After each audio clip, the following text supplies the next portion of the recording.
नमस्कार, आप देख रहे हैं बानसूर तक। विधानसभा बानसूर चुनाव के लिए कांग्रेस पार्टी ने अपनी दूसरी सूची में उम्मीदवार के रूप में शकुंतला रावत का नाम घोषित किया है। शकुंतला रावत आज बानसूर पहुंची, जहां उन्होंने अपने समर्थकों व कार्यकर्ताओं के साथ एक महत्वपूर्ण रैली की। इस रैली में शकुंतला रावत सैकड़ों गाड़ियों के काफिले के साथ बानसूर पहुंची। समर्थक व कार्यकर्ताओं ने नारायणपुर के घाटा से बानसूर तक जगह जगह फूल मालाओं से स्वागत किया। शकुंतला रावत ने इस मौके पर कहा कि पार्टी ने चौथी बार मेरे पर विश्वास जताया है, यह सब बानसूर की जनता की टिकट है। उन्होंने यह भी जाहिर किया कि वह बानसूर में 5 सालों में कांग्रेस की सरकार में कामों को बढ़ावा देने के लिए काम किए हैं और विकास के कामों को गति दिलवाने के लिए प्रतिबद्ध है। शकुंतला रावत की उम्मीदवारी की घोषणा के साथ चुनावी माहौल बानसूर में गर्माहट से भर गया है और इस बार कांग्रेस पार्टी अपनी बढ़त बनाने के लिए जुटी हुई है।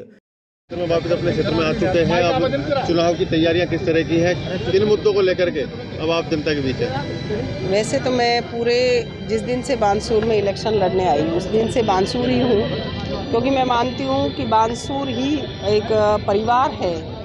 और जो पहले लोग आपस में कि भाई ये जाति है, ये फलाने जाति है, जाति का आधार था, अब विकास का आधार बन गया है बानसूर। आप देखेंगे कि विकास के पथ पर अग्रसर हो रहा है बानसूर कस्बे की। व्यापारी यहाँ पर अधिक है, मंडी है, सब कुछ है, बड़ी बड़ी आप देखेंगे कि यहाँ शोरूम खुले हुए हैं। सारे व्यापारी की एक मांग चल रही थी इतने वर्षों से। जो मुझसे पहले जो भी जीते, अधिकतर मंत्री रहे या एमएलए रहे, लेकिन सबसे बड़ी मांग थी कि बानसूर कस्बा नगर पालिका बनना चाहिए, जिससे कि जो कस्बे में अंदर जो सड़कें थी, सकड़ी थी या कच्ची थी, आप देखेंगे कि अब नगर पालिका बन गया। सारी सड़कें अंदर कस्बे में पक्की हो रही हैं। और एसीजेएम कोर्ट के लिए लोग परेशान होते थे, बहरोड जाना पड़ता था, वो भी यहाँ पर खुल गया है। और कॉलेज के अब से पहले बहुत बार पत्थर लग चुके थे, लेकिन बिल्डिंग कभी बनकर तैयार नहीं हुई। अब हमारी बिल्डिंग बनकर तैयार हो गई है, आप उसको चेक कर सकते हैं, देख सकते हैं। इसमें कोई ऐसा नहीं है कि हमने कोई घोषणा करी हो। दूसरा, ट्रॉमा सेंटर यहाँ बन रहा है, वो भी काम चालू है। करोड़ों का उपजिला अस्पताल, जो कि आज की महत्ती आवश्यकता है कि कई तरीके की बीमारियाँ फैल रही हैं, दुर्घटनाएँ घट रही हैं, तो हमें जयपुर जाना पड़ता है।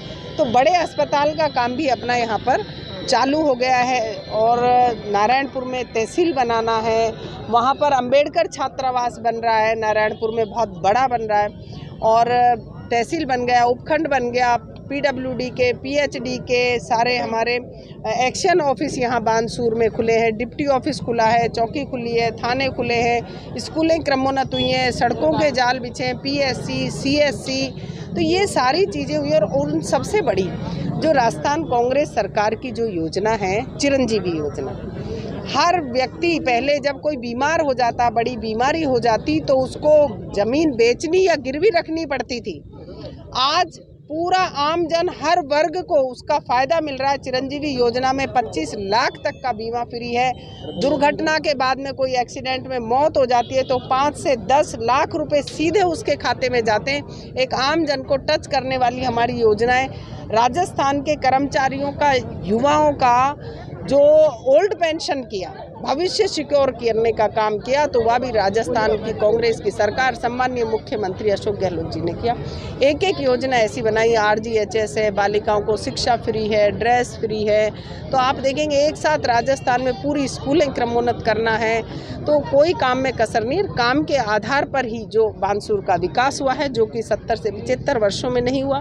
बानसूर आज विकास के पथ पर है और संपूर्ण बानसूर में विकास की जो लहर चल रही है, उसी को लेकर के हम आज यहाँ पर जैसे ही टिकट मिली उसके बाद आए हैं। और मैं उम्मीद रखती हूँ बानसूर की जनता से कि वो काम की परख है। बानसूर की जनता सब जानती है, सब समझदार हैं और विकास को ही वो वोट करेंगे।